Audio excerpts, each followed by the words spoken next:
You want a new relationship, but you're afraid of making the same mistakes again. Part of you longs for love, while another part whispers, "What if it hurts again?" In just 16 minutes, you'll get an honest answer about whether you're truly ready. Not the answer you want to hear, but the one you need right now to avoid getting hurt again. This isn't just a magazine quiz.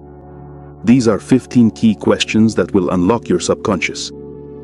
At the end, I'll break down 3 types of readiness and explain what your answers say about you. Today, we're going to honestly assess your readiness for a new relationship. Why is this important right now? Because jumping into a new relationship without healing from the old ones is like building a new house on a rotten foundation. It will collapse. How are we going to do this? I'll ask 15 questions. Answering yes is 1 point, no is 0 points. Be completely honest with yourself. You can pause and write down your answers. At the end, we'll tally up the points and you'll learn the whole truth. So let's get started. The first set of questions is about your past. Let's honestly see if you've really let it go. First question.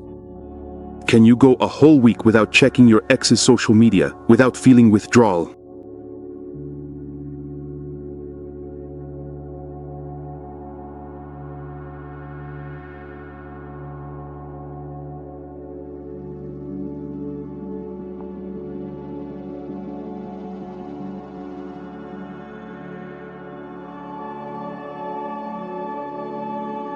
If your hand automatically reaches for your phone, it means the emotional umbilical cord still hasn't been cut. Second question.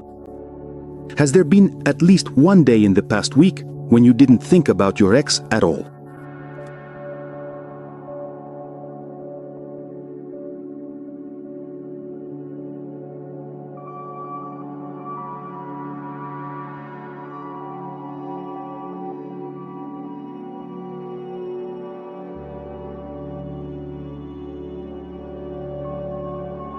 If he's still the main character in your thoughts, there's simply no room for a new man. Third question. When you talk about your past relationship, do you do it calmly, without strain, and without wanting to blame or justify yourself?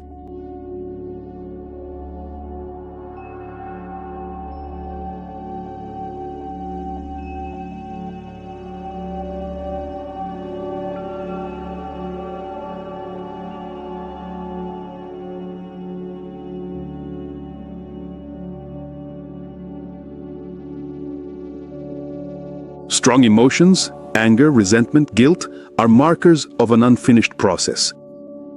Fourth question. Have you stopped idealizing the past, thinking, "Oh, it was so good with him"?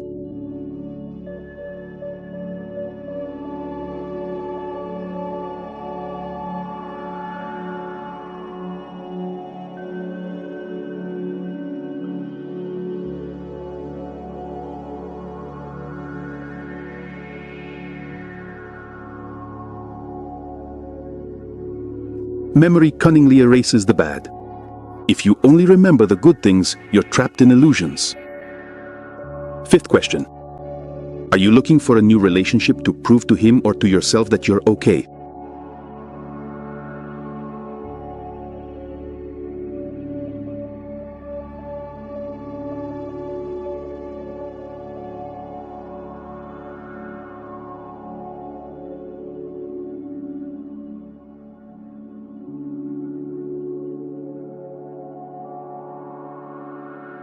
Relationships as revenge or as a remedy are a direct path to a new disaster.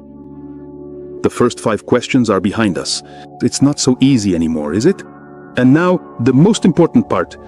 Let's shift the focus from him to you. The next set of 5 questions will show how whole and happy you are on your own, without the crutch of a man. Second block. Your life here and now.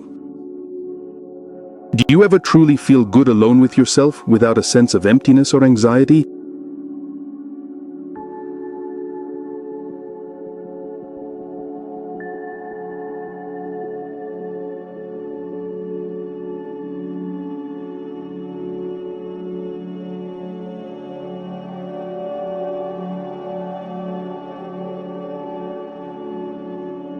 If you can't stand being with yourself, you will use another person as a painkiller. 7th question. Do you have at least 2 to 3 sources of joy and meaning in your life that aren't connected to men? Hobbies, work, friends, personal growth.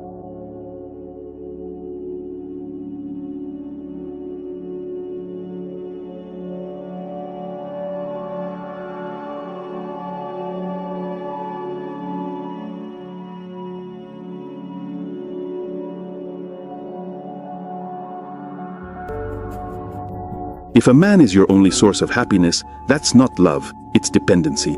Excellent. 8th question. Is your self-esteem stable, or does it soar with a man's compliment and plummet into the abyss if he doesn't text you?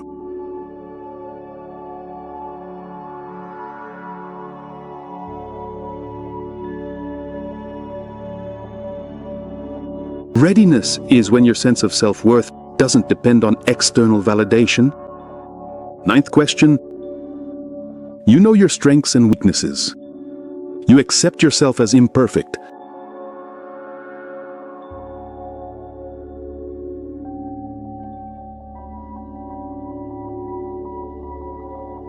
Those who don't know themselves look for missing pieces in a partner, not a whole person. 10th question. Lately, do you feel a surge of energy and interest in life more often than apathy and fatigue?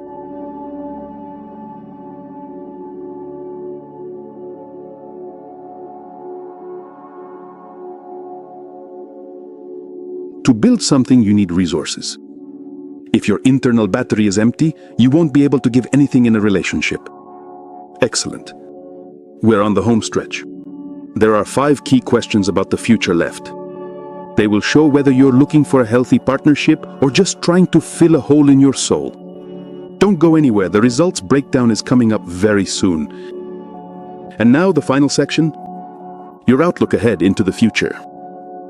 You have a general idea of what kind of relationship you want, not just to be loved, but more specifically, what values, goals, and dynamics you seek.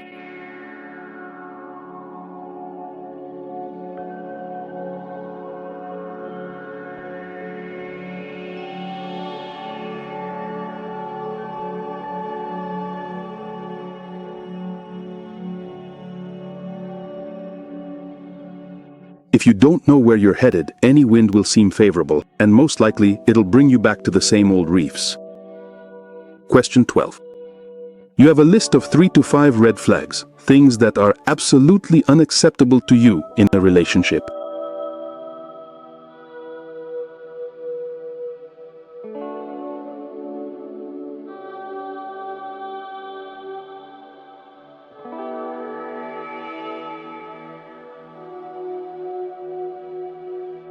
These are your personal boundaries. If you don't have them, they will definitely be violated. Question 13. You've let go of the fantasy that someone will come along and solve all your problems for you.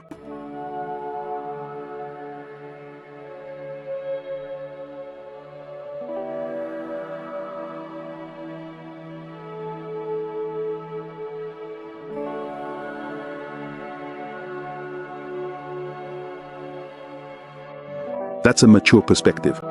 A man is not a savior, but a partner. You have to save yourself. Question 14. Deep down, do you believe that you deserve a good, respectful, and happy relationship?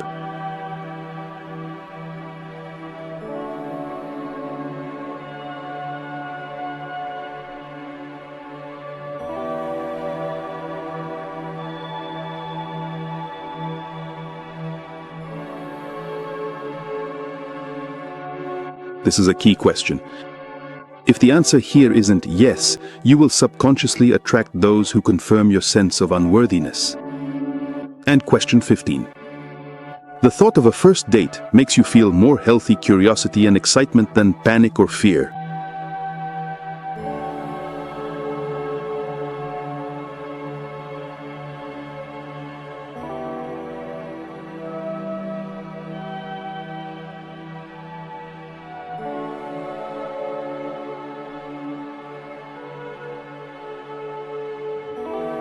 Fear is normal, but if it paralyzes you, it means your mind isn't ready for a new experience yet. The test is over. Take a breath. And now the most important part. Count your points, add up all your yes answers. Each yes is 1 point. Now let's break down what your specific result means. This could be a real revelation for you. If you scored from 0 to 5 points, your risk zone is still open early. This is not a sentence, it's a signal from your soul. Please, give me some time. Right now, you are very vulnerable. Any new relationship is 99% likely to repeat your old trauma. For example, Anna came to me having scored 3 points. Right after a difficult divorce, she found a caring man. 6 months later, it turned out he was just as cold and manipulative as her ex-husband. She simply jumped out of the frying pan into the fire because she didn't give herself a pause to heal. Your main task right now is not to look for a man, but to take care of yourself. If you scored between 6 and 10 points, approach things with cautious optimism. These are your first steps toward yourself. You are on the right path. The ice has started to move. You have already separated from the past, but your connection with yourself hasn't been fully restored yet. You can try going on dates, but do so very consciously. Your motto is not to choose, but to observe. Don't rush. Watch the men and, most importantly, your own reactions to them. Most likely, the question from the second block is your real area for growth. If you score between 11 and 15 points, green light, you are ready. I'm genuinely happy for you. This means you've done a tremendous amount of inner work. You're not looking for a savior. You know your worth and you understand. For example, Elena, who scored 12 points. She dedicated a year after her divorce to herself. She started taking dance classes, something she'd dreamed of since childhood. She changed jobs and got her finances in order. She wasn't looking for a relationship. And it was precisely in this calm, fulfilled state that she met her man. Because like attracts like, a whole person attracts another whole person. Regardless of your result, here are 3 steps that will speed up your progress toward healthy relationships. Step 1. A digital and mental detox for 7 days. Remove your ex from your friends list, unfollow his relatives, and most importantly, make a deal with yourself. Every time you catch yourself thinking about him, consciously shift your attention to something else. Tell yourself, stop, that's the past. What can I do for myself right now? Step 2. A date with yourself. Once a week, you have a mandatory date with the most important person, yourself. No friends, no phone. Go to beautiful places, to the movies, to an exhibition. The goal is to learn to enjoy your own company. Step 3. The manifesto of my relationships. Take a sheet of paper and write down 10 points that make up your ideal relationship. Not, he's a tall blonde. But we respect each other's personal space. We talk openly about our feelings. We support each other's goals. This list will become your inner compass. This test is not a diagnosis or a label. It's your honest point A. Your starting point to your true self. And as a result, to healthy, happy relationships. You've gone through this path of self-diagnosis, and that's already a huge step. What result did you get? And which of the 15 questions turned out to be the most difficult or unexpected for you? Write in the comments, let's discuss it. If you scored low and feel stuck in the past, if you can't handle it alone, I'm here to help. That's my job. You can sign up for a personal consultation using the link below the video. Subscribe to the channel so you don't miss the next videos where we'll talk about how to heal these wounds.